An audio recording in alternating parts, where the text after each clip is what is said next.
Hey yo, hey yo, hey yo, what it do, what it do, what it do. Welcome back. Episode 40 of the Axis of Combat podcast, the Big 4-0. It's your boy, once again, Ray Boogie Kahuna, my co-host. Hugo the boss, Hugo got next. You already know. Happy New Year to the friends, ladies, gens, and D-gens. Before we get into any of that business, you're already in the routine. Like, follow, comment, Facebook, X, Instagram, and TikTok. Everybody watching YouTube right now and enjoying the visuals, like, comment, subscribe, hit the notification bell to stay up to date. And for all of our audio listeners, Spotify, Apple, Google Podcast, you already know. And we're not even going to waste any time, ladies and gentlemen. Let's just jump right into this card. It's a good card, great card. Let's get into it, my brother. What do you got for me? Well, this is the first card of the new year, UFC 84, Vegas 84, taking place in Las Vegas, in the Apex. Big surprise. Decent card, headlined by two rematches. Yeah. One pretty cool, the other one not so much. We had about 5 fights that fell out of this card. No women's fights, so 135 is in peril, at least for the time being. We don't know who's going to fight who, for what. We have no number one contender for the belt at the moment. Yana Santos and Norma Dumont were supposed to fight on this card. That fell out. Caitlin Vieira and Macy Chiasson, that fell out. Felipe Bunes, his original opponent, Dennis Bondar, fell out. Westin Wilson's original opponent, Gabriel Santos, he fell out. And Preston Parsons' original opponent, Basil Hafez, also fell out. 12 fights, top to bottom, 7 prelims, 5 on the main card. You ready to get to it, my brother? Let's do it. The curtain jerker. First fight on the prelims. We got the debuting Felipe Bunes going one-on-one with last-minute replacement Joshua Van.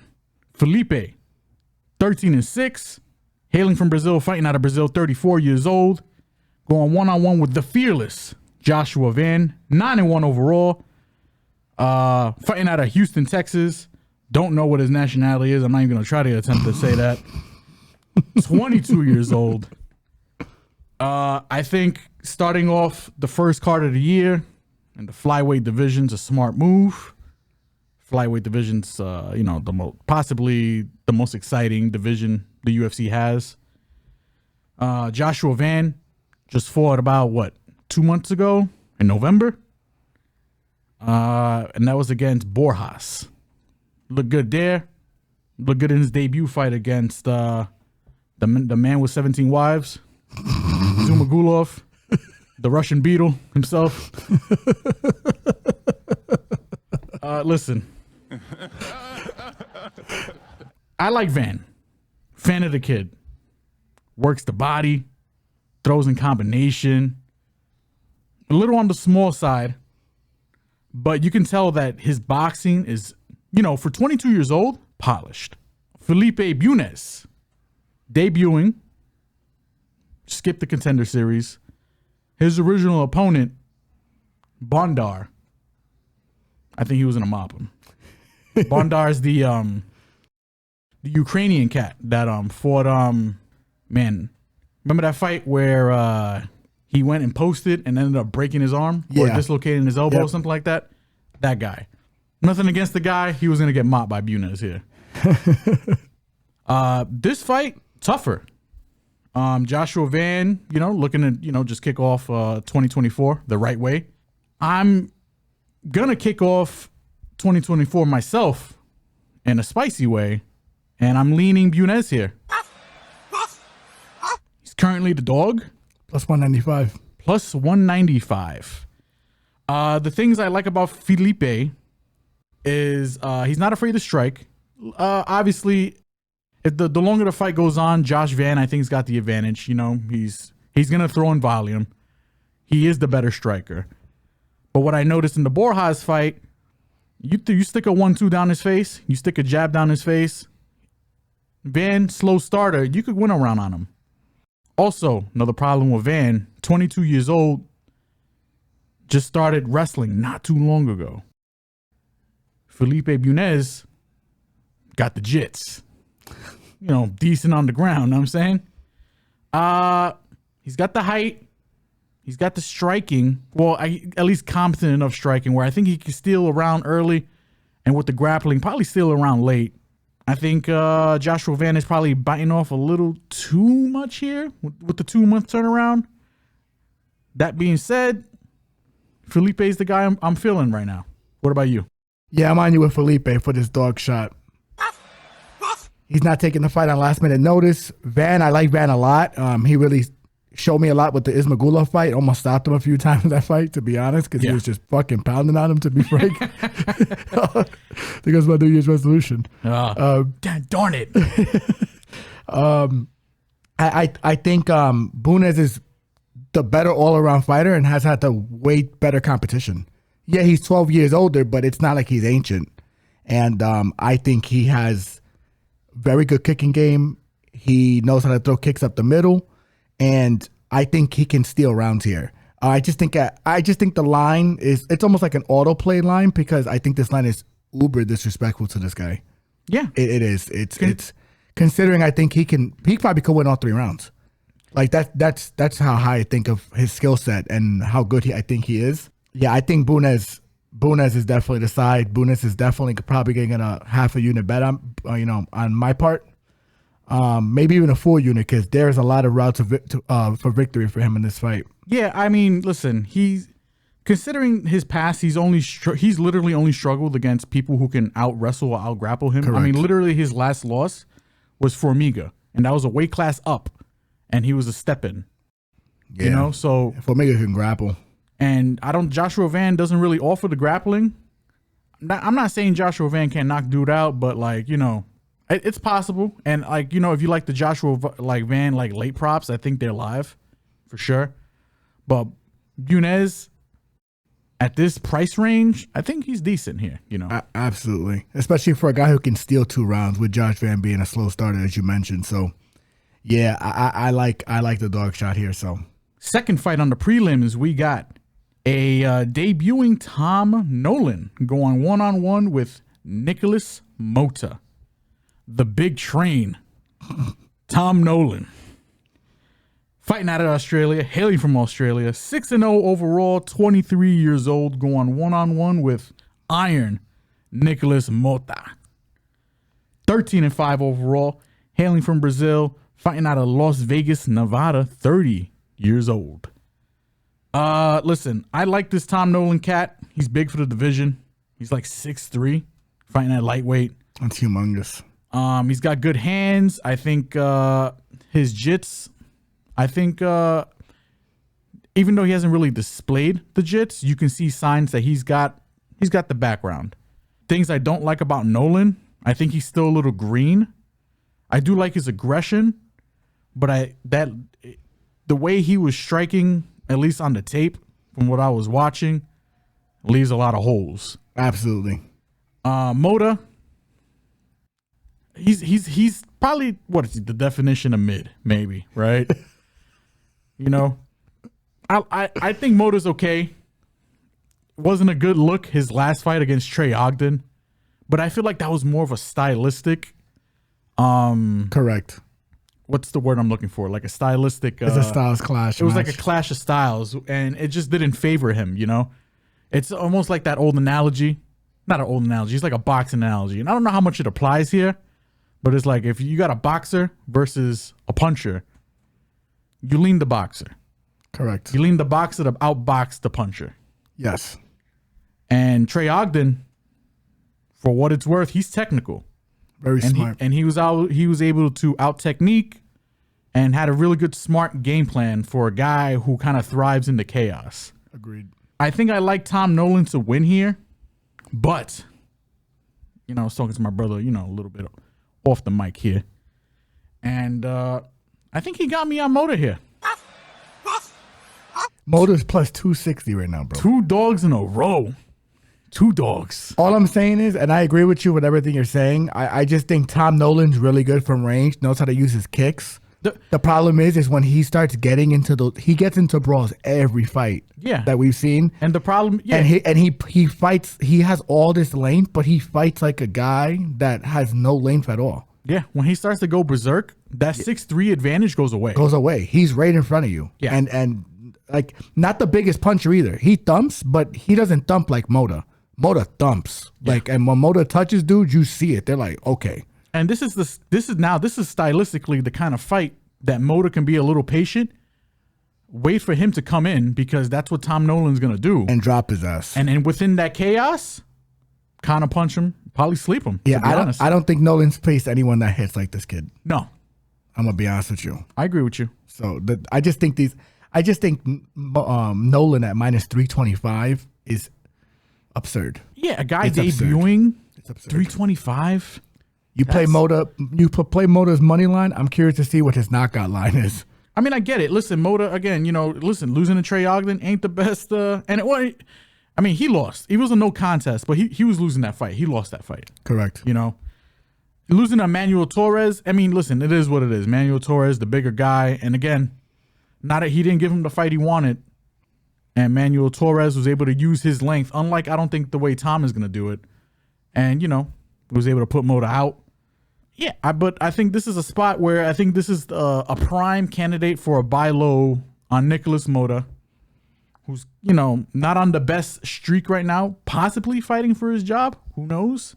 Nolan, like I said, even though I do like some of the things I see this Australian cat do, if he gets reckless, I think that's the kind of fight that I could see Motta coming up big, and at the money he's at right now, 100% worth the shot. I agree with you, my brother. Absolutely.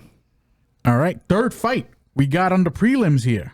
We got a debuting João Silva, Lord Assassin himself. Lord Assassin. Damn. This is hard as hell, bro. That's a foreign nickname, bro.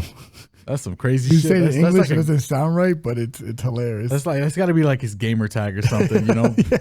Like, I'm Lord Assassin 69, 420, no scope sniper. Know what I'm saying? Like, that's the kind of energy that nickname is producing right now. His Twitch handle. 100%. And he's going one-on-one with Westin Wilson. Westin Wilson, 16-8, fighting out of Simpsonville, South Carolina, 34 years old, going one-on-one with the Lord Assassin, João Silva, 11-2, fighting out of Brazil, hailing from Brazil, 27 years old. I'm going to cut straight to the chase. João Silva is probably going to win this fight. João Silva is currently minus what? 950. 950 in his debut. They don't want you parlaying this guy. What? He should not. No man should be minus 950, especially in their debut. I mean, listen, in his Contender Series fight where he, from pillar to post, beat up that but he lost the first round. I don't think he lost that first round. I think the first round was kind of like a feeling out process against Hawes, Kevin Hawes. He kind of felt them out there, and then the next two rounds kind of just put it on him. Correct. He beat that boy up. Westin Wilson here, I mean, what's there to say about this guy? I mean, training partner to Stephen Wonderboy Thompson. He fights in the traditional karate stance. Problem is he fights like a point fighter. Doesn't really have the power. Stand-up is not his game. He's the training partner, but he's the grappling training partner of Stephen Wonderboy Thompson. He's got jits. If it gets to the ground, 50-50 fight. This fight can get spicy. That being said, I think João Silva probably blast this man. Pause. Under a round and a half. If I could find anything personally around that at a decent number, I'm probably taking it. I'm not betting Westin Wilson. He came in as a substitute for Ashkabov. Yeah. And they put this man against Joe Anderson Brito. Oh, my goodness. You know what Joannis and Brito does to men? He was supposed to fight Gabriel Santos on this card. That was going to be another washing. Matter of fact, Gabriel Santos might have been minus 1,000. Well, listen, man, I'm going to jump in because you're wilding right now. I'm just saying, bro. I mean, Westin Wilson. He's not great. But what I will tell you is that he did have Joannis and Brito in a deep knee bar. He did. And I'll give him that. He did. And I'm not going to say he's going to win this fight, but you're telling me at plus 625, it ain't worth a shot? Not even a tenth of a unit? You know what? Listen, he's probably going to win by submission. If he wins, he's going to win by submission. Yes, exactly. That's exactly the point I was going to get to. I don't think he has many fights. If I'm correct, I think he has like close to 20 fights that ended in the first round. It's something crazy. It's crazy. You bet first round submission, you're probably going to get close to 20-1 odds on it. Maybe 15-1 odds, which is still great. You put a tenth of a unit and you let it ride. Whatever happens, happens. But I don't even want to know what John Silva's line's gonna be, all things considered, because at 950 that means his decision or knockout prop or however you think he's gonna win is gonna be juiced as fuck. So I think that Westin Wilson is worth taking a long shot bet on here. I really do. Especially because his jiu-jitsu is good because Joannis and Brito can grapple. Like, he has a good grappling game. This Silva guy, he's a good pressure fighter, puts his punches together well. He's more sporadic too. He doesn't really let me take that back. He doesn't put his punches together well. He kind of he's sporadic and he's explosive. So if Westin can manage that, considering he has a lot more experience than this guy in the octagon, and weather the storm and probably get this toward the fight, this fight's 50-50. And I think it's more 60-40 in Westin Wilson's direction. I think he's the better grappler. There's a path to victory for him, but that's what I'm saying. You giving him to me at plus 625, I want to see what his submission first round is. I really do. Because it's going to be very playable, in my opinion. So, yeah, John Silva's the lean, for sure, but I can't bet him. Not at this price. Fourth fight on the prelims. And this is, in my opinion, probably arguably one of two really good fights on this card. Surprised it's this low on the prelims. My opinion, probably should be at least the main event of the prelims. But we'll get to the main event of the prelims later. We got Farid Basharat. Ferocious Farid. Going one-on-one with double impact.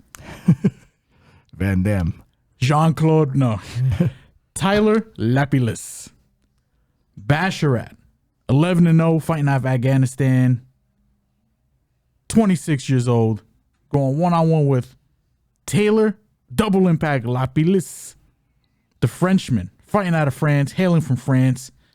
19-3 overall, 31 years old. Right off the bat, had to go check the lines on this. Don't agree with the lines. I think this fight should be lined a little closer than what it is currently.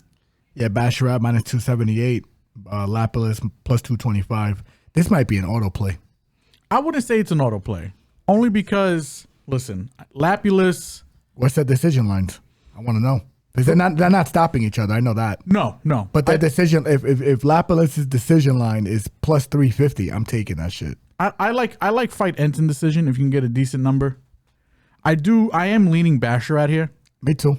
I think the problem with Lapilus, not that it's a problem, but he's kind of categorized as a low volume kickboxer. Smart. I think he's technical. I think he's a decent counterpuncher. This is his second stint in the UFC. He was cut 3-1 on a win. Correct. Because the UFC deemed him, I guess, quote unquote, boring because of his low volume. This is probably the best opponent Farid has fought. So it's a good test. I think this is the best opponent Lapilus has fought, if I'm being honest. A little strange that they're putting Lapilus in particular on a prelim card in Vegas when his France re-debut was so big. But I think this is more of just a Basharat test here. I think Basharat can and will out-volume him. I think Basharat is probably going to be able to get him down, even though Lapilus has kind of improved that part of his game. And I think if and when this fight gets to the ground, I think Basharat is very technical on the ground. And I could see him stealing a round or two. I mean, it's only a 3-round fight. 100% this fight's going to decision. If this fight stays standing, I think it's closer to 50-50. And this fight has like split decision probably written all over it. Correct. But I'm going to lean Basharat here. By decision. And I mean, that's all I got. Yeah, I'm with you for everything that you said. I'm leaning Basharat as well, but if that line for Lapilus looks crazy at a decision line, like if it's a plus 300, 350, I might autoplay it because I just think that this fight is going to be very close. This fight's going to be closer than people are lining it at. And I get it because, the low volume, but Lapilus doesn't get hit a lot. And this is going to be by far the best striker that Basharat has fought. Yeah, and Lapilus is better defensively according to the stats. He is slightly, but not. But what I will say is, like, Lapilus has fought better strikers than Basharat. He has, in my opinion. I don't know, maybe. Basharat's the most well-rounded mixed martial arts fighter he's fought, in my opinion.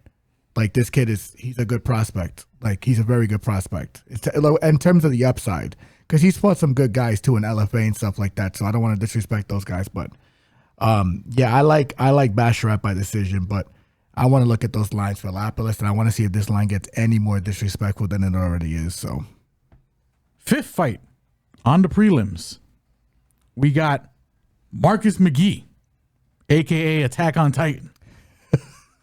AKA the Maniac. I gave him that last nickname. Not the Maniac, Attack on Titan. Going 1-on-1 with the Dream Killer. AKA the love child of what's this guy's name? Oh man, I'm blanking. Gaston Bolaños? Yeah. Who he look like? I think you mentioned it the other day. Taporia? Yeah, Taporia's son. Taporia's son. Gaston Bolaños. We got the Maniac McGhee here. 8-1, 33 years old, fighting out of Phoenix, Arizona. Going 1-on-1 with the Dream Killer, Bolaños. 7-3, fighting out of Peru, hailing from Peru. Actually fighting out of Dublin, California. I didn't know there was a place called Dublin, California. Whatever. Yeah. 31 years old. This fight probably should be lined closer. I agree. Than what it actually is too. Listen, I like Marcus McGhee. There's a lot of dogs, man. There's a lot of potential dogs on this card, man. Yeah. It's insane. I like McGhee a lot. If I knew he could get the grappling going, aka via the wrestling, which he never shoots. He hasn't shown that he's capable of shooting yet. But he has shown that he's capable of doing some grappling. I mean, he submitted Journey Newsom in his debut fight. That was a last-minute call-up where he filled in. His takedown was a right hand. Or a left. I don't recall. It was a hook, for sure. He clapped Newsom up. I'm going to lean McGhee. I'm not going to bet McGhee. I don't think McGhee I don't feel comfortable betting McGhee at minus money, particularly at minus 200 money. He's at minus 265. That's insane. That's a big number for McGhee. A guy who doesn't wrestle, we couldn't find tape on him wrestling. And this is primarily going to be a striking match against Bolaños, who is world-class. A world-class striker in Muay Thai. Yep. Getting into the MMA game. Came out of Bellator. And can crack, by the way. Famous for his spinning elbows. And flatlining dudes. Has no wrestling. No. Has no grappling. You can take him down. That's a glaring hole in his game. I do like McGhee's boxing. I think he is slick. I think he's got the footwork. He does throw some kicks too. In a striker for striker match, it kind of sounds crazy that I'm not really leaning the guy with the Muay Thai experience. But I'm leaning McGhee here to win. And I'm leaning McGhee here to win because I know he has the sub potential. Yes. He has submission upside. Don't know how he gets it. I'm kind of predicting that Bolaños, Bolaños, I'm sorry. McGhee might wrestle him just because he gets touched. I think he's gonna be like, all right. I think I see Bolaños just throwing one of those spinning back elbows Probably that dropping he likes him. to set up. Not even dropping. I think he misses, and I think Homeboy I can see McGhee just grabbing his back. Yeah. And then getting the submission there. Yeah. But I think this fight should be closer. I don't really have a bet on this fight, but I am going to lean McGhee for the win. McGee's the lean for sure. But I'm not mad at anyone who wants to play Bolaños in this fight. But this fight's probably going to be predominantly on the feet for 85% of the fight, I would say.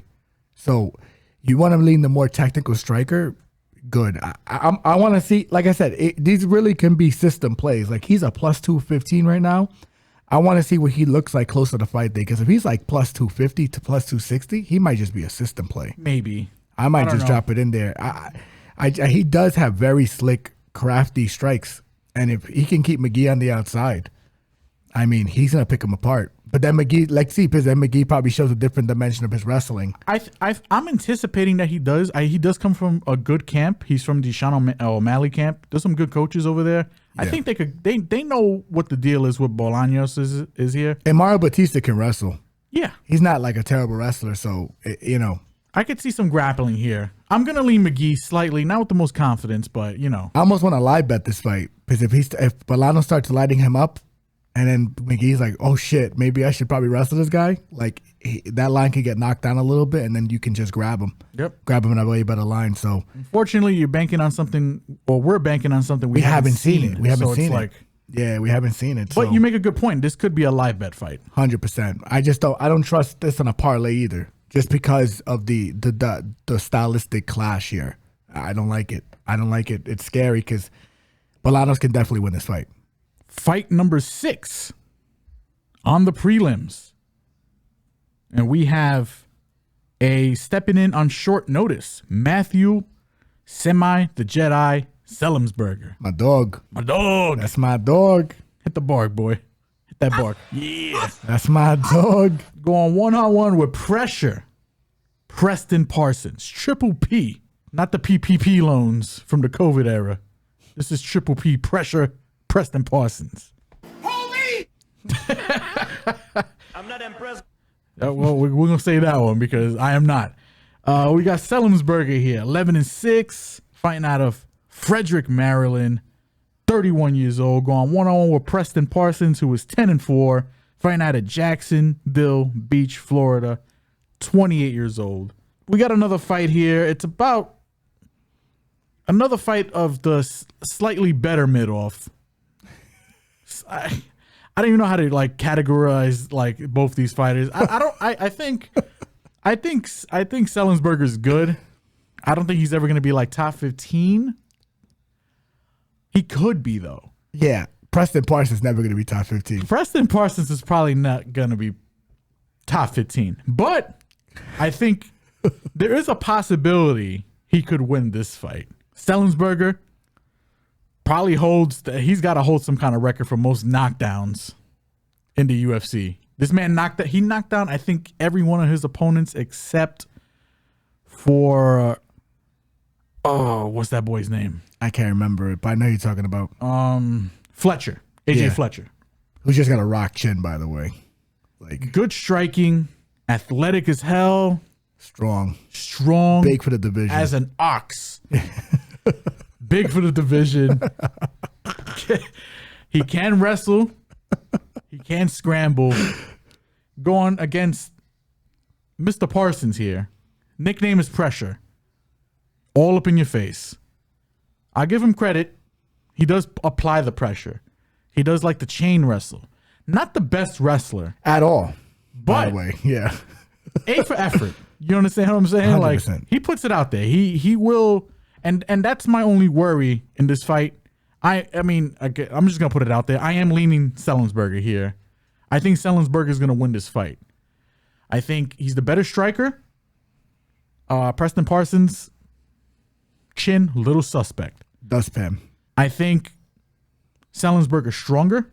I think he can hold off Preston Parsons' half-ass wrestling attempts. I think he's fought better wrestlers. He hasn't fought a chain wrestler like Preston, but I think he's going to be able to hold him off for a bit. Possible finish for Semelsberger here because of his power and because of the chin. My only concern is if Preston Parsons is able to get this fight to the ground. Semelsberger, not the greatest effort in trying to get up immediately. No. Not that he likes to play off his back too, like, at all. Like, he doesn't like to play off his back, but he kind of, he gets a little comfortable on the ground sometimes, you know? He'll get up eventually. But, you know, can Preston Parsons steal minutes and steal rounds with the grappling? I think he can. That being said, I just think I think this is another spot where I think both these guys are kind of fighting for a roster spot. More so Preston than Semelsberger. I agree. But that being said, I think I like Semelsberger here to win and probably finish. Probably knockout. I could see a decision here, but I'm leaning decision at the moment right now. But I am leaning Semelsberger. And I know my brother is definitely leaning Semelsberger. Absolutely. I think Semelsberger is gonna beat this boy's ass. I'm just gonna be honest with you. I'm not impressed at all by. Go ahead. Yeah. GSP? Yeah. I told you we were gonna bring it back. One more time. I'm not impressed by your performance. Dude, I'm not impressed by anything by Preston Parsons. I think his chain wrestling's okay. I think his open mat wrestling's okay. I think his chin is fucking horrid.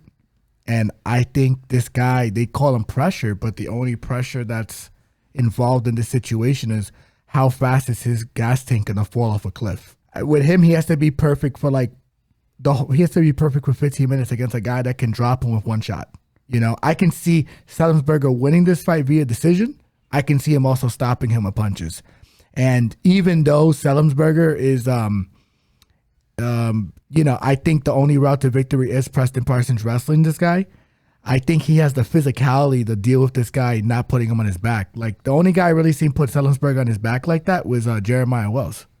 But look at Jeremiah Wells. Yeah, he's a beast of a man. That dude's a specimen. Dude, he's a specimen. Like, he's the only guy that could probably do that to him in the division, low key. Yeah.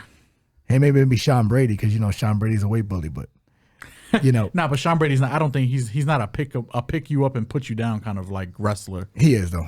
I mean, I guess he is, but I mean, they're in the same camp. Jeremiah Wells is crazy. I'm not saying they're all on Mexican supplements in that camp. Mexican, they're on that. They're on that Philly special. You know what I'm saying? Philly special.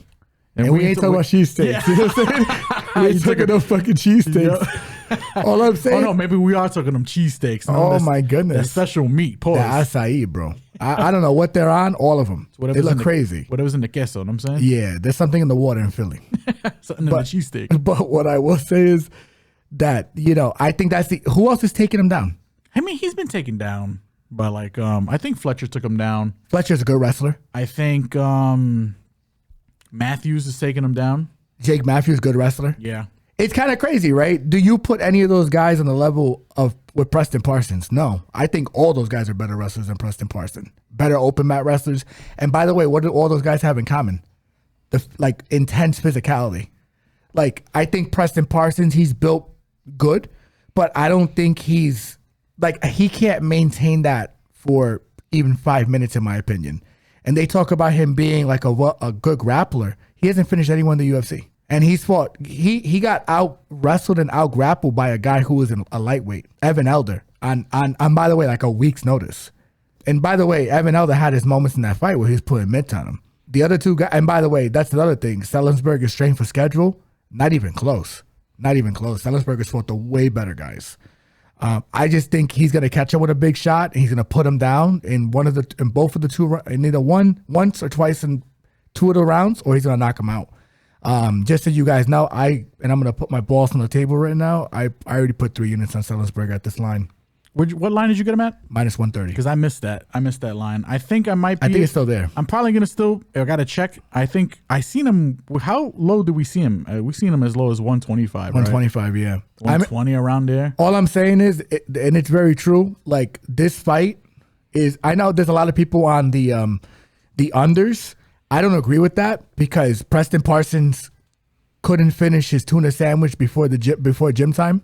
And also Semelsberger, even though he's got a lot of knockdowns, not so many finishes himself, to be honest. By the way, also, and that's one, and which again scares me a little bit because I feel like that's more of an IQ thing. Yeah, you know, like again, immensely talented, immensely gifted, immensely athletic. He's also fought killers though. Yeah, like he's also fought good fighters. So I like it's. But I can see him rocking Preston and Preston just like grabbing and like just literally just surviving and yeah, you know, I can see a decision 100%. 100%. Yeah. Like so when people say, and the thing is Preston Parsons, I don't think Preston Parsons is finishing this guy. No. He hasn't finished anyone in the UFC, and they were lesser opponents. If you like the Preston side, it's I decision. think just bet on my decision. Yeah, I'm not on that under. That's crazy to me. So I think submission could be live here. Yeah, considering how much he does go for sub, but I think Semelsberger is decent enough. He's decent enough on the floor. I don't think he's gonna get caught in a submission. That's the other thing. Outside of maybe the wrestling, I don't think Semelsberger is outclassed here, and I don't know if Preston has the physicality to deal with Semelsberger. I just don't see it. It is true. Whoever implements their game plan is gonna look like a minus 500 in this fight. It's very true. And I'm going to go with the guy who I think is the more well-rounded fighter, the bigger fighter, the more athletic fighter, the bigger puncher, the guy who can make mistakes and actually still punish you for it. And a guy, as opposed to a guy who hasn't shown it to me against lesser competition and gasses. His name is Pressure, but like he's not like they build him like he's Marab. Marab don't get tired over 5 rounds. This guy gets tired in 7 minutes. So how he's gonna survive Semelsberger for another 7.5 minutes? All right, I want to see that shit. I want to see it. You know, so respectfully and not respectfully, Semelsberger 3 units. I got 3 units on Semelsberger. I think he's gonna fuck him up. I really do. 7th fight on the prelim main event. And once you hear the main event, you're gonna be wondering, why is this the prelim main event? Yeah, they should have been Basharat and Lapilus. I got an idea why, but I'll get into that as soon as I make these introductions. We got Andrei Arlovski, the Pitbull, going one-on-one with Salsa Boy, Waldo Cortes-Acosta. The Pitbull Arlovski, 34-22, fighting out of Belarus.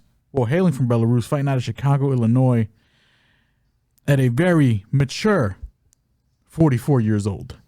Going one-on-one with Salsa Boy, fighting out of Phoenix, Arizona, hailing from the Dominican Republic, 32 years old, 10-1 overall. I am going to cut straight to the point. I think this is the prelim main event for one reason. They like to end with a knockout.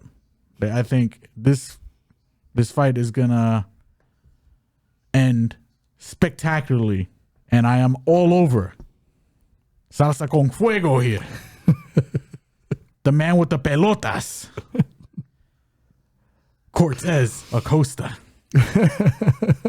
I think he's gonna smoke the shit out of the nearly 45-year-old legend Arlovski.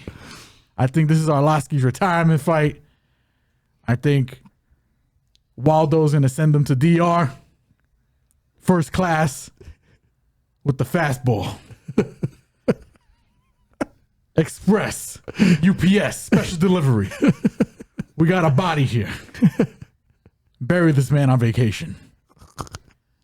I think Waldo's going to smoke him. Under round and a half. I just like Waldo here. Listen, he doesn't care about leg kicks. My man's been kicked in the legs over 100 times in the last 4 fights since he's fought in the UFC. Doesn't show any kind of like wilting. He goes right through the leg kicks. I don't know how he does it. Finished his last opponent. He's got the speed. He's got the recklessness. Not the recklessness. He's got the aggression. And I think Arlovski, man, listen, he's a legend in the game. My man's been reinventing himself. They said he was washed before. Then he became a decision machine. But he was also fighting bums. Is Waldo a bum? I'm going to lean no. Waldo, knockout. First or second round. What do you got, my brother? I'm standing on it. If I could lead Standing on business. am I going to lead that he's a bum? We gonna find out. Hey, I'm not surprised, motherfucker. I think I'm not gonna lie. Like, I just think this line is he's plus 470. It is crazy. And I understand why with Waldo, but it's very difficult for me to give a guy who's just an overhand right like the edge over a guy who has this much cage time. Listen, my man's throwing fastballs, boy. Pelotas. Listen, this guy was piecing up The fuego. Aspinall, and Aspinall had to wrestle him down and take him down. So, and I'm not saying he's still that same guy. He's obviously a little more longer in the tooth from that point. But what I will say, I think that Arlovski can outbox this guy. I really believe that. Now, should Waldo win this fight? Sure. I mean, dude, the line says it.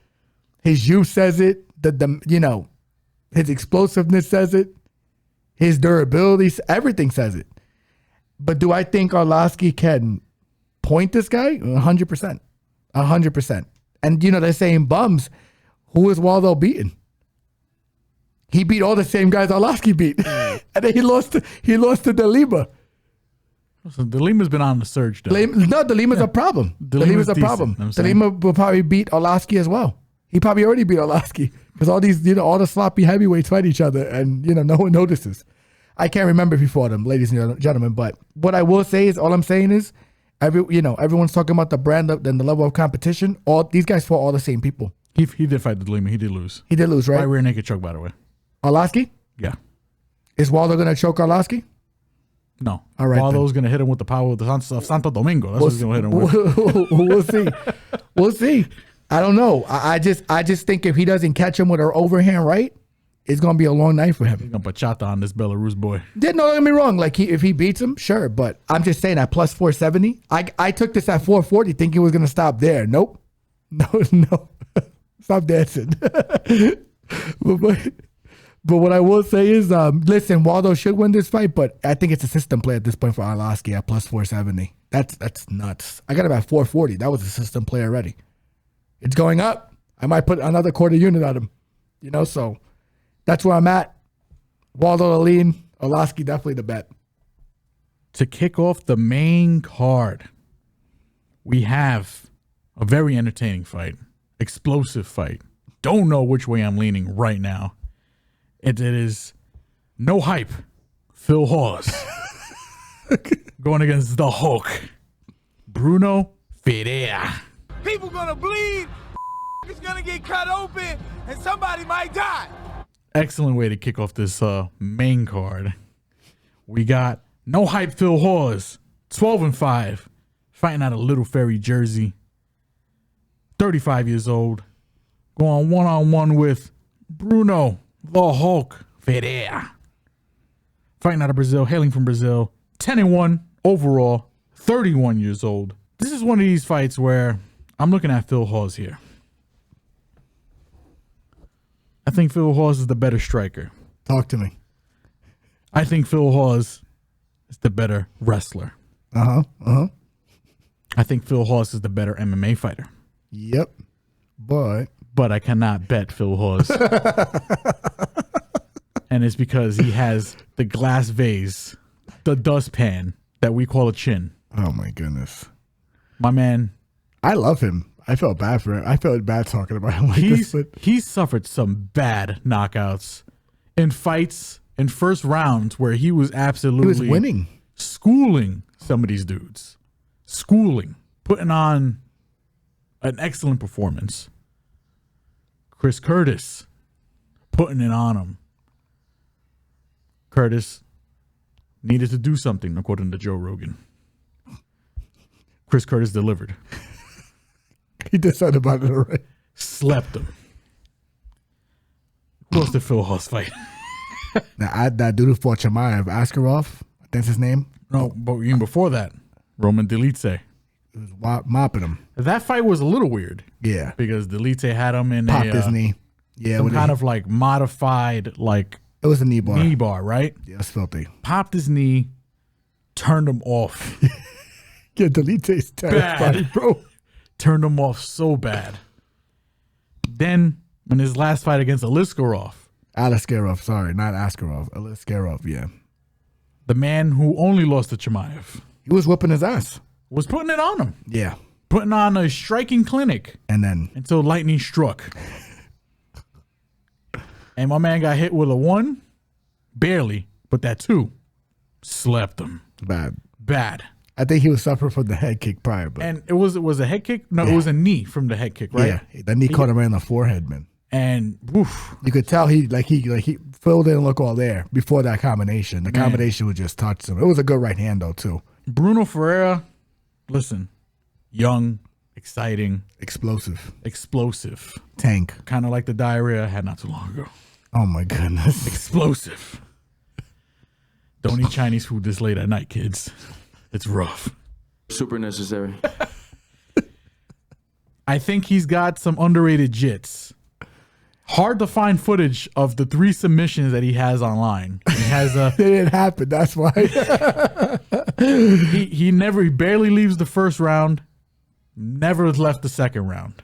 He's never seen a third round in his life. This guy's got like 7 knockouts, 3 submission wins, and they're all versatile. He got the arm lock. I mean the arm bar, rear naked choke, and arm triangle. I want the triangle. The triangle choke. Cleaned out RoboCop. Yeah, that was bad. Got cleaned out by Ruzhabov. Yeah, but he has an extensive kickboxing background. Ruzhabov, I think, people must have forgotten. He's just sleeping on homeboy. Yeah, he's a killer. So 1-1 in his, UFC career. Going against Phil Hawes. I think Phil Hawes can grapple this guy, hold him down. It might get a little funky on the ground because I do think Ferreira, like I said before, has jits, and I think his grappling hasn't been fully on display yet. Like I said, he's got 3 different submission wins. You can't find footage on any of them. They didn't happen, bro. They didn't. I'm telling you. I think Phil Hawes can outstrike this man. I think Phil Hawes is the better striker. I think Phil Hawes is the slicker striker. The problem with this freaking fight is that you can't not bet Phil Hawes confidently. You bet Phil Hawes, you are sweating for 15 minutes hoping that Brunno does not find his chin. You're hoping Augusta If he looks at his chin, my man is going into the 3rd row. Yeah, you can't. You're hoping Augusta Win doesn't come into the arena for his chin. It's like the boys. My man's head might explode. Yeah. That's the kind of power Ferreira's walking around with. Yeah, he just needs to touch him. This man is gonna Deontay Wilder him. He might catch a body. Yeah, I haven't bet this fight yet, but I think we're leaning the same way. I think I'm definitely betting. I think there's gonna be violence. It's violence. I think, man, I want to bet Phil Hawes because, like I said, he's a better fighter. He's the better fighter. He's the better fighter. But he's just got no chin, man. Yeah, this sport, you can't. There's no boxing gloves to protect you. I feel like he should use his striking to get more to his wrestling. Yeah, 100%. Because, dude, he can get anyone in this division. He can get them to the floor. I could see this fight getting extended. Correct. But again, it just depends on the game plan. I would love to see Phil Hawes fight Bo Nickel. Oh my goodness. Yeah, that fight makes mad sense. Maybe because Bo not the best striker, not really. But he's still learning. I think Bo still looks. Bo might dust him. Yeah, but you want the real a guy that he can't bully with the wrestling is Phil Hawes, 100%. I'm gonna lean Ferreira here. I'm leaning Ferreira as well. I'm gonna lean Ferreira just on power. Just don't know how I'm gonna bet. I think this fight is very volatile in terms of betting. So proceed with caution. There's a big hazard sign over this fucking fight. Warning. Enter at your own will. If you're gonna bet it, don't bet too much. Keep it small. This fight can get crazy, but yeah, I'm leaning Ferreira as much as it hurts to see Phil Hawes, and Ferreira's probably gonna knock him out. Unfortunately, just 3 rounds, 15 minutes. Agreed. Agreed. Second fight on the main card. Arguably the best fight on the card here, outside of the prelim fight, which I think is going to be very spicy. We got Ricky Simón going 1-on-1 with Mario Bautista. Simón, 20-4, fighting out of Vancouver, Washington, 31 years old, going 1-on-1 with Mario Bautista, 13-2, fighting out of Glendale, Arizona, 30 years old. I think this is an excellent fight. Both these guys are Mexican, right? If I'm not mistaken. I think you're right. So we got some Mexican on Mexican violence here. It's going to be a good fight. I think it's going to be a banger of a fight. Mexican-American. Mexican-American. I mean, Bautista looks like a sicario. He was the man who was supposed to eliminate Cody Garbrandt. 100%. He would have. He would have dispatched of him. And I'm happy that he didn't, because I feel like Garbrandt's kind of on a bit of a run here. And, you know, he's doing his thing. And I don't think that was going to be possible if he fought Bautista. I think Bautista was going to clean him out bad, I think. It would have been a 187 on his ass. Ricky Simón coming off a loss to Yadong. Great fight, but he kind of like Simón trying to, you know, he was trying to crack into that top five. I think if he would have beat Yadong, I would have streamlined him straight to the title. I just think it was a bad stylistic matchup for him. I think it was. Because he beat Merab, bro. And Merab is a top 5 guy. He beat other homeboy, another top 5 guy, if I'm correct. I think it was just I think Yadong is just a bad matchup for wrestlers who spam takedowns. Like I think Yadong matches up, Merab doesn't match up well with him either, just because of the style. So, like, you know, I don't want to shit on Ricky, and I do think he's going to win this fight just to get in front of you on this. No, so, I'm there. I'm also leaning Ricky here.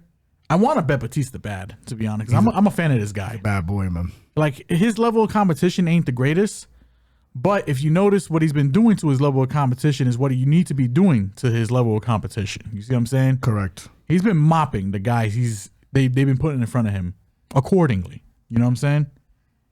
I mean, outside of Blackshear, which was probably his most competitive fight, his fight before that against Guido Canetti, mopped him. Benito Lopez, mopped him, armbar. Brian Kelleher, mopped him. And Blackshear was on short notice, so like you got to take into account that he had to prepare for a whole different stylistic opponent at that time too. 100%. So, yeah, he's not no Cody Garbrandt. No, Blackshear's a fucking problem. So I think Ricky is just gonna beat him up with the pressure and the wrestling, and I think he's eventually gonna be able to drown him with it a little bit, like he does everyone else. Because Mario's defensive wrestling is not the best, because Blackshear took him down, and Blackshear is not Ricky Simón in my opinion. I mean, No but credit to Bautista, like, he doesn't settle.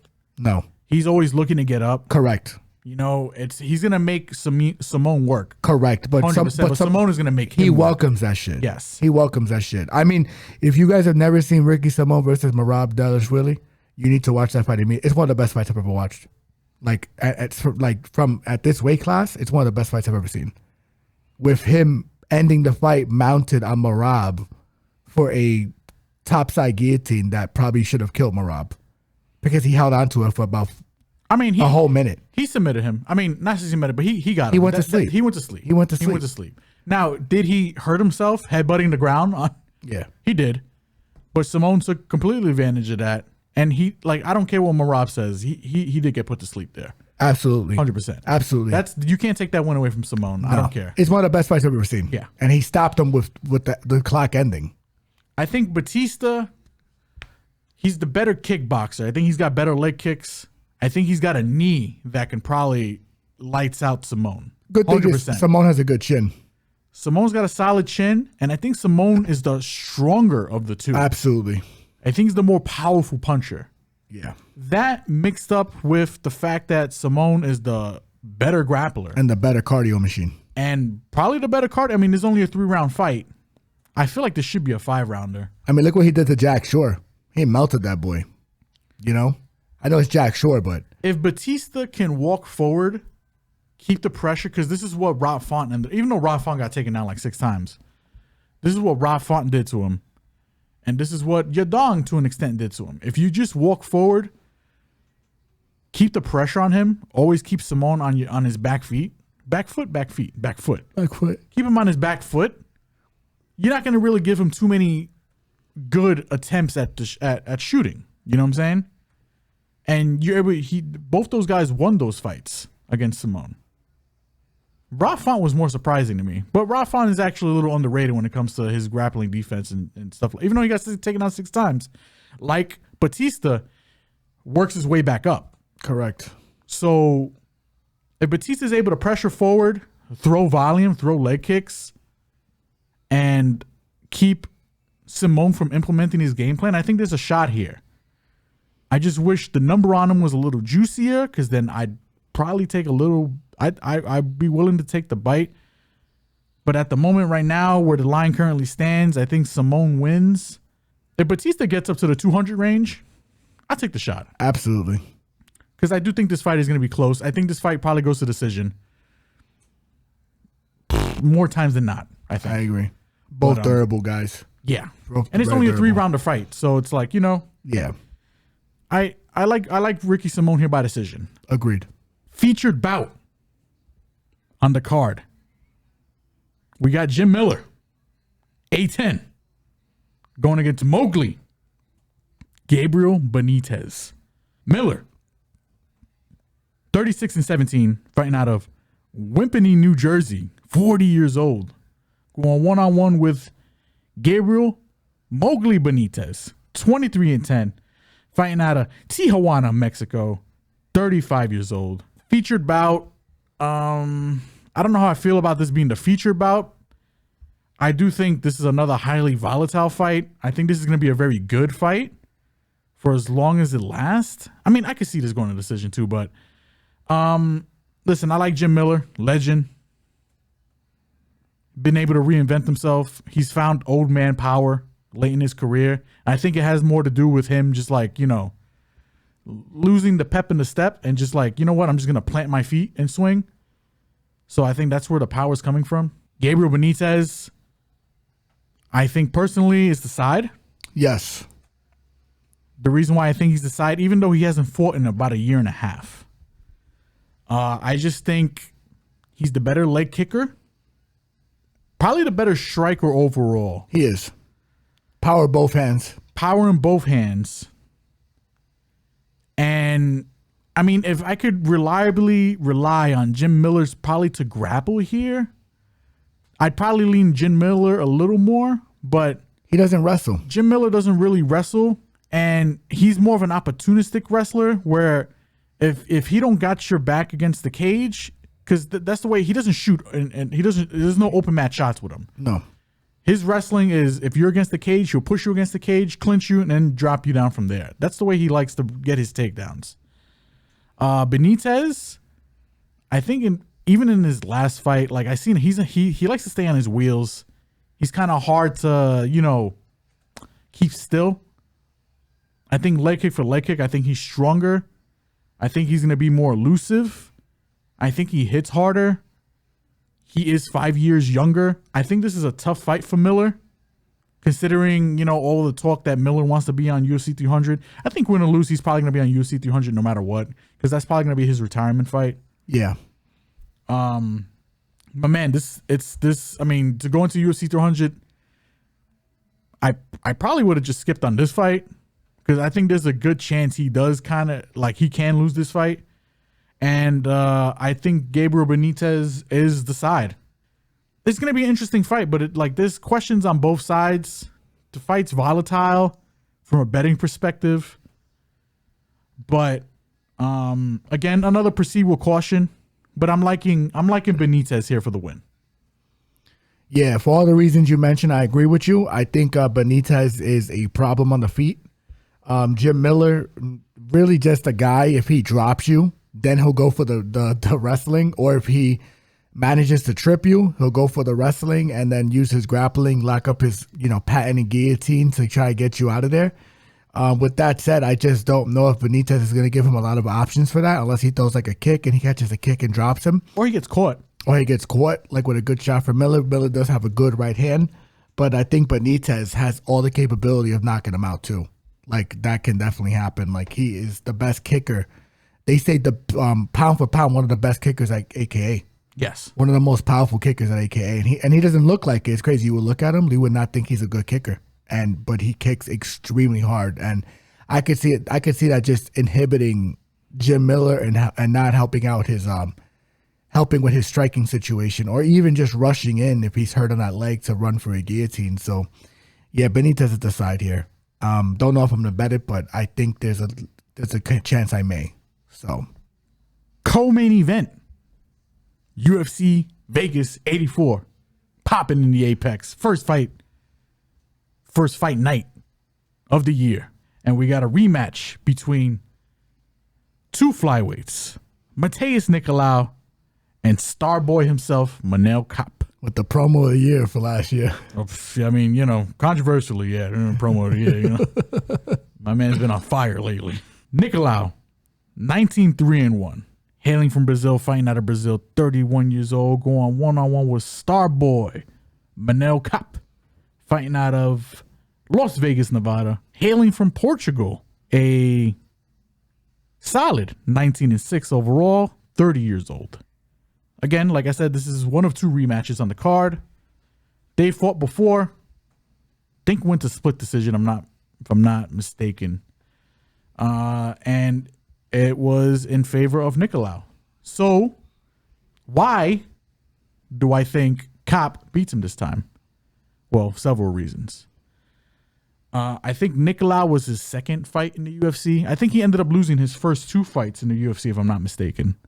I could double check that for you right now. Yes, he debuted against Pantoja, The current champion, by the way. current champion, by the way, and then fought Nicolau to a split decision. And Nicolau, top 5, the guy definitely for sure. I think the transition from Ryzen, because he was the Ryzen champion, probably took a little bit for him. He was, like I said, Ryzen champion. He used to fighting in like a boxing ring. Yep.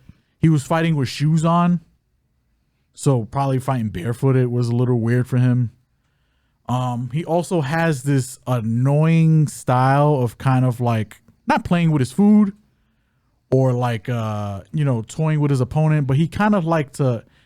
Yeah, if you think Semelsberger has bad fight IQ, this guy has terrible fight IQ in terms of finishing dudes when he got them hurt. I don't know if it's fight IQ or cockiness or ego. It's ego. But ego like and cockiness with him, man. That Matheus Nicolau fight, if he just would have like put his foot on the gas a little bit, he would have stopped him. He could have won that fight. He could have won that fight, and I think that was a lesson learned, right? Up until the last fight, because since that fight, Ode Osborne knocked out, Zumagulov knocked out, Dvorak didn't knock him out. Tough fight. Dvorak's a tough dude, but he won that convincingly. Felipe dos Santos. last minute. That's the infamous promo that he dropped. But yeah, what I will say is that he was playing with his food in that fight too, because he could have got him out of there. He was. But the thing is, I think he might have just been edging on the side of caution because Dos Santos can crack. So Nicolau, not the biggest puncher. So no, but I think he's very smart. I want to say he's the biggest puncher, but I think he does punch big. He's that right? He's a good fighter. He's a good fighter. He's a very good fighter. Chin's a little questionable. I mean, his last fight got cleaned up by Royval. Yeah. That was a need to. When you watch any of his previous fights, especially recently, he gets rocked when you touch him. Yeah. Not the most solid chin. I think Manel Kape, Precise puncher. His name is Starboy. My man shooting for the stars. He's been on a, I don't want to say meteoric rise, but definitely he's been hot. He's trending upward. He makes boys see the stars. You know what I'm saying? And I'm pretty sure he's more than happy to get this run back. I think he knows what he did wrong the last fight. I'm pretty interested to see what kind of adjustments Nicolau makes. I don't know what he does differently because I thought he fought a pretty good fight the first time around. I think Kape knows what he needs to do. Don't play around. Take care of this dude. This is a 3-round fight. Sucks. I wish it was a 5-round fight. That being said, I think Kape wins. I think Kape probably future champion in this division. And I think Kape probably cleans him out via KO. That's the way I'm feeling about this fight. I'm on the Kape side too. I got to look at Morte for Nicolau, to be frank with you. But I'm on the Kape side for all the reasons you listed, because he does have a questionable chin, and Kape is a sharpshooter, man. He knows how to find your chin.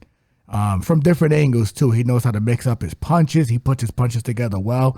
I just wish he would put his foot on the gas with, just looking to stop dudes. And he might just to make a point and get the title shot next, because I think he's next in line, especially with the promo that he cut. And if he cuts another dangerous promo like he did last time after this fight, Yep. he it might be title shot after this for him. So I do expect him to put his foot on the gas here. But let me do some tape on Nikolas before I give a bet, but the lean is definitely Cobb. Main event time. USV, you hear me? UFC Vegas 84 main event. Another rematch. The one match that people have not been crying for, but we're getting anyway. Lightweight run back. Johnny Walker. Magomed Ankalaev. I get why it's the main event. There is light heavyweight title implications with this fight. We got Ankalaev here, 18-1-1, fighting out of Dagestan, Russia, 31 years old, going one-on-one with Johnny Walker, who doesn't have a nickname, surprisingly. 21-7. I mean, he's named after alcohol, so. I mean, yeah, I guess that's enough of a nickname, right? He fights like he's on alcohol, too, so. Like he's sipping on that Johnny Walker, you know what I'm saying? Fighting out of Brazil, hailing from Brazil. Actually, they got him fighting out of Southampton, England. I guess because he trains with what's Connor's team again? SBG, right? 31 years old. What can I say about this fight? I mean, Magomedov, listen, I get it. Guys, like, he's got a good record, man. He's a big Dagestani. Better fighter, too. He's the better fighter in this contest. I think he is the better fighter. No question. Better wrestler, better striking, knows how to handle distance well. Only loss is to Paul Craig. Yep. And that was a fight where he kind of just just had a lapse, I think. This line at -550, for me, definitely understandable in a 3-round contest. But you're telling me you're giving one of the most explosive guys in this division's history 2 more rounds to try and find his chin or pull something out? The problem I have with Ankalaev is that I wish he just did more. He might make a point in this fight. He might. Listen, he was pretty pissed off. He semi-retired, right? Again, when he fought Blachowicz, and that ended in a fucking draw. And he was like, "This is bullshit. Number one." You know what I'm saying? I'm out. Peace. Unretired. Then this fight goes down with Johnny Walker, where he hits him with an illegal knee, and it gets mad that Johnny Walker was like, even though, like, again, who knows, there was something lost in translation. My man's talking to the doctor. The doctor's like, "Do you know where you are?" And supposedly Johnny Walker's like, "I'm in the desert," right? But I guess that wasn't a sufficient enough. He was right though. This is #1 bullshit. And he was pissed off again. Johnny Walker took the coward's way out. Even though my man hit him with an illegal knee, you're mad. Whatever. Listen, Johnny Walker did show me some good things in the few minutes that they did fight there. Yes, he did. He immediately went to the legs. Ankalaev does not check leg kicks. No. His weakness is leg kicks. Oh my God. Yep. Leg kicks. You seen that in the Blachowicz fight, where Blachowicz arguably won that fight, in my opinion. Yep. They gave Ankalaev a couple of 10-8s those last 2 rounds. Which is crazy. That's crazy. And that's why it ended in a draw. So I did like Johnny Walker's game plan coming out straight from the rip. The problem I got with Ankalaev is that he's a striker who has the wrestling, but doesn't go to the wrestling unless he's in danger, I feel like, for the most part. Or like it's just a secondary thing. He's not an active shooter. That sounds crazy when I say it like that. I just realized what I just said. That was crazy. But I just lost my train of thought. I don't know. Listen. So what you said, Johnny, I bodied myself on that line. That was crazy. Johnny went to the kicks. He does kick very well, very powerful, very big for the division. He's 6'6", for Christ's sakes. He's bigger than a lot of heavyweights. I don't even know if he makes 205, to be frank with you. But what I will say is, even in the grappling exchange, when Ankalaev had him against the cage, Johnny Walker from the far side arm, this is the cage, far side arm, was able to control Ankalaev's, I think it was his southpaw hand, from punching him. He got the wrist lock and the grip, and Ankalaev couldn't get him off. So what that tells me is that Johnny Walker is not only stronger than him, he's far stronger than him. I just think when you give this guy's time and space to operate, anything could happen. And I think at plus 410 right now, Plus 410 is crazy. that it's an autoplay. I get it, right? I get it because Ankalaev's a world champion. Like that's how good this guy is. Yeah, and then listen, they set him up in Abu Dhabi to do the thing, you know. Yeah. But all I'm saying is if John Blahovic's leg kicks were hurting him, then Johnny Walker's leg kicks are going to hurt him, because I think he's just a bigger, stronger kicker than John Blachowicz. Not to disrespect John Blachowicz. Not only is he the biggest guy in the roster, I think right now. Yeah. He's definitely the biggest light heavyweight. By far. He definitely comes in like, there's no way he's not weighing like 235 pounds. Minimum.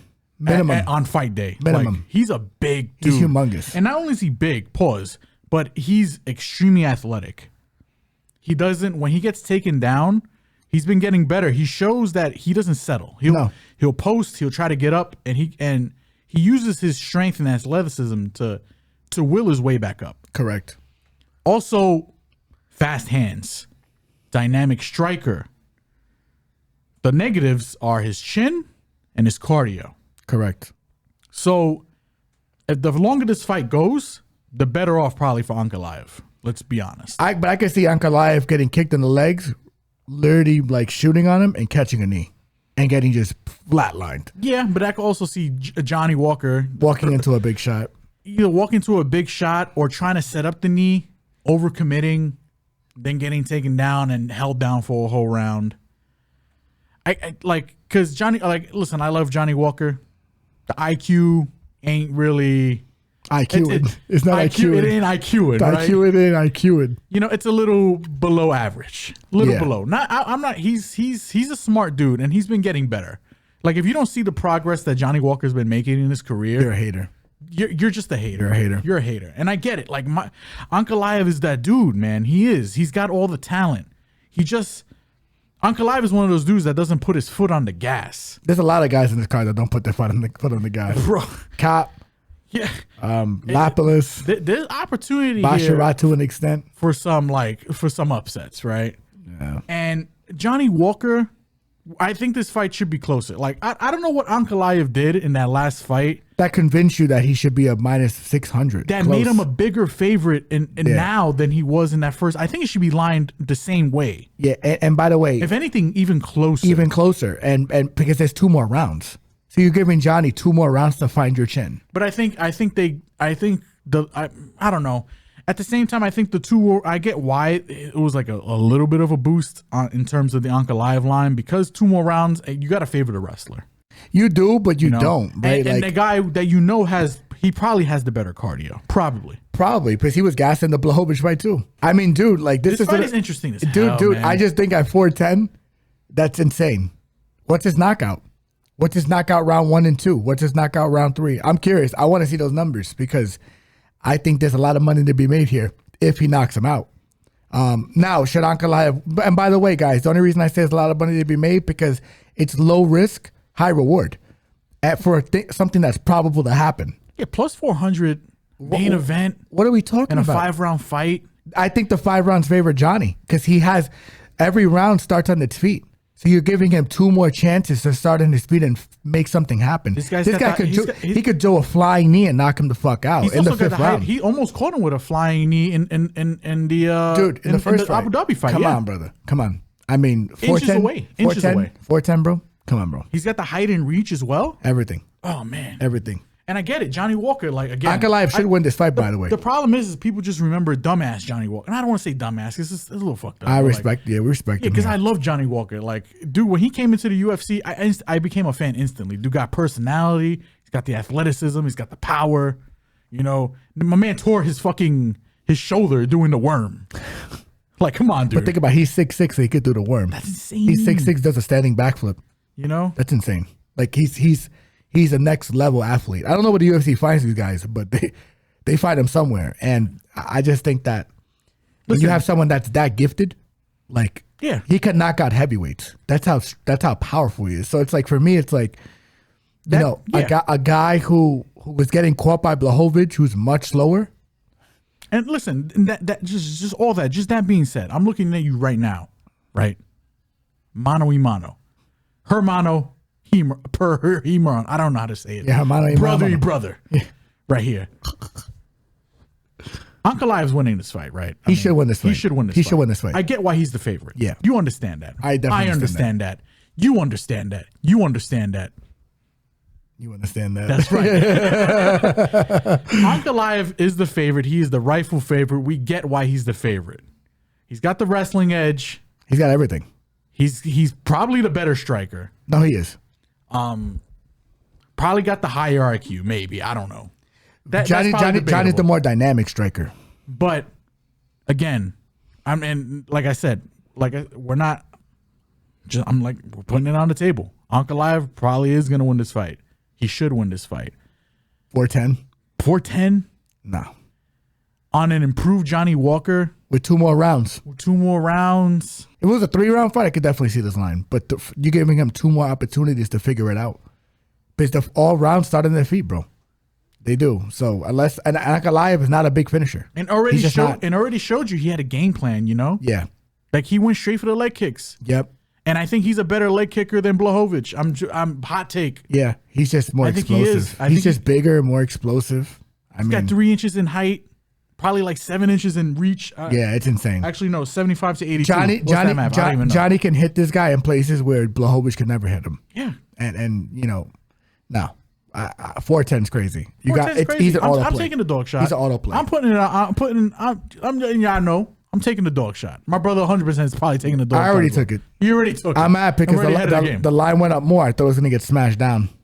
You know, so yeah, look, I might put for me. I might put another fifth or quarter of a unit on the plus 20, 30 more that it went up. But that's the way we feel. Yeah, 100%. 100%. That's the way we feel. And before we wrap up this podcast, we got one more fight for you guys as it relates to the boxing world. Callum Smith going one-on-one with the reigning 3-belt champion, Artur Beterbiev. Beterbiev. And you just call that man Butterbean? Beterbiev. Yeah, Beterbiev. Beavis. I always get his name a little messed up. Nah, you got me more tongue-tied. Shit. I haven't looked at the line, but I don't know if the line's out yet. I'm pretty sure it is because it is coming up this weekend. But Beterbiev should win this fight by knockout. Just plain and simple. I got to do some more homework for you guys to figure out what rounds, if it's going to be early or if it's going to be late. But this guy is the biggest thumper at the 170. What's the light heavyweight in boxing? I'm not sure. Actually. I think it's 170. I can tell you. 175 actually. It's 175. In the 175 pound division in boxing, I think that he's going to put damage on him. Even if he starts slow, he's going to wind up putting damage on him as the fight accrues and the fight goes. And I don't think he's going to be able to hang tough with this boy, man. I seen Beterbiev in doing a gym workout where he was twirling a barbell, man, with one hand, a 45-pound barbell with one hand, just to get his wrist strength up. And now you can clearly see when he does workouts like that, because a lot of boxers can't physically do a workout like that. And if they do, they don't put it on camera like he does. But the fact that he's twirling a barbell around like that, it goes to show you why this guy hits so hard and from weird angles, and sometimes not even with great technique, but he just needs to touch you. And you can see these boxers react to the power that he has in his mitts.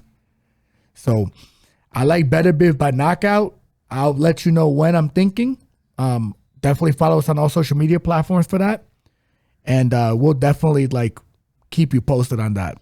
Yeah, I'm also on the Beterbiev side myself. I mean, I was watching footage, old Olympic footage of him going one-on-one with Usyk. And I hear the arguments where they're saying, Beterbiev's not a boxer. He's just a brawler. He's a striker. Man, he was looking pretty good. Against Usyk. I was like, I think the not being a boxer, that shit's overblown. I agree. Just because he's a smaller dude, like Beterbiev is a bad dude, man. And just because he walks forward, they automatically consider him a brawler. I think that's just bullshit. That's nonsense. This dude he is technical. He just happens to walk forward and beat. He's got hands of stone. You know what I'm saying? Hands of stone, bro. I'm leaning probably like 7-12.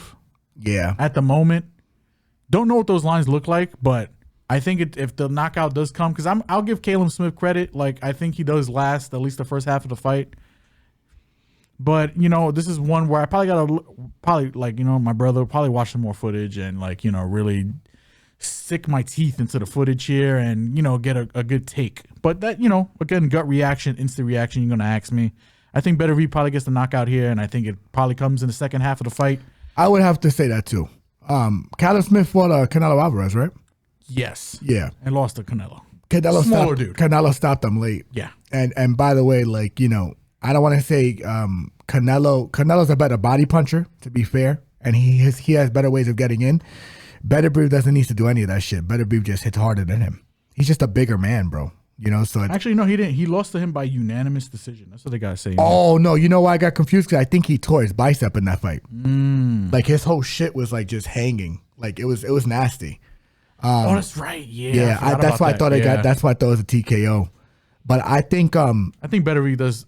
Listen, this dude's just powerful. He's powerful. And Callum is. What's the problem with Callum? He's too stationary. Yeah. He kind of just. He's built for Beterbiev. He is. He's just built for Beterbiev. The fight we need to watch is Beterbiev versus Bivol. And I hope that happens soon. After this fight, that's what apparently Saudi Arabia is talking about picking up the fight. So because he's 38 right now, next week Beterbiev turns 39. Yeah, dude, the time is ticking on my guy. Yeah, you know what I'm saying? It's unfortunate, but yeah. But at the same time, it's like, man, he's a bad motherfucker, bro. He is. He's scary. He's a scary guy. And I guess I just think Callum Smith is kind of tailor-made for him. He's stationary. He'll take shots. Not a bad boxer. I'm not going to sit here and say he's a bad boxer because he's not. But I do think he has capabilities of being hit. And there's proof of concept already. He already got beat by a smaller guy in Canelo. Yeah. You know what I'm saying? So it's like... It wasn't even a speed kills in that situation, in my opinion. He just got walked down. And if you ask me, I think punch for punch, I think probably Beterbiev is probably the harder hitter. Oh, right? no question. You know what I'm saying? No question. So, this dude's twirling a barbell. Twirling a barbell. You know how crazy that is? Yeah, like a cheerleader when they twirl those what do you call them things? Yeah. Them stick things, you know what I'm saying? That is insane. Little cheerleader sticks. That is insane. He's doing that with a fucking barbell, With a barbell, bro. Barbell. Yeah. He thumps. This dude he's a scary boy. So hopefully we get him in Bivol after this, but Beterbiev by knockout. Gun to the head right now. Yeah, it's unofficial take. Second half of the fight. Yeah. Stoppage. I agree. Because Callum Smith cannot box him. It's just Callum Smith that will slow down from the damage. He will slow down because he is a bigger stationary target, doesn't have the best feet, and Beterbiev will get to him. So, and that just wraps it up, with episode 40 of the Access to Combat podcast. You already know the deal. Like, follow, comment, subscribe. Facebook, X, Instagram, and TikTok. Everybody enjoying the visuals on YouTube right now. Don't forget to like, comment, hit the notification bell to stay up to date, and subscribe. Show some love. And for all of our audio listeners, Spotify, Apple, Google Podcasts, you already know. Happy New Year, guys. Welcome back. We're hoping to have a fruitful year to start, and we're going to continue this runaway train that we started last year, coming into this year, and putting some more money into your pockets. We got some good feelings on this card, this UFC card, and we got some good feelings with the boxing bet that we just kind of laid out to you. Unofficial bet, by the way. But we feel pretty confident that's where we may be leaning. Follow us on all social media platforms, and we will be posting there. Yep. Official bets will go up. Absolutely. And we'll figure out the rest for you guys. But trust the process. We thank you all for tuning in. We thank you all for all the love that we received last year. There will be some changes coming throughout the year. You will be seeing them slowly reflect on the podcast. You will be seeing this platform expanding out, which we are very excited to share with you guys. And we hope that this product has been as quality of an experience for you guys as it has been for us. We love you guys. Thank you so much. And we'll catch you guys next week on episode 41. Until then, enjoy the fights this weekend. Holla at ya.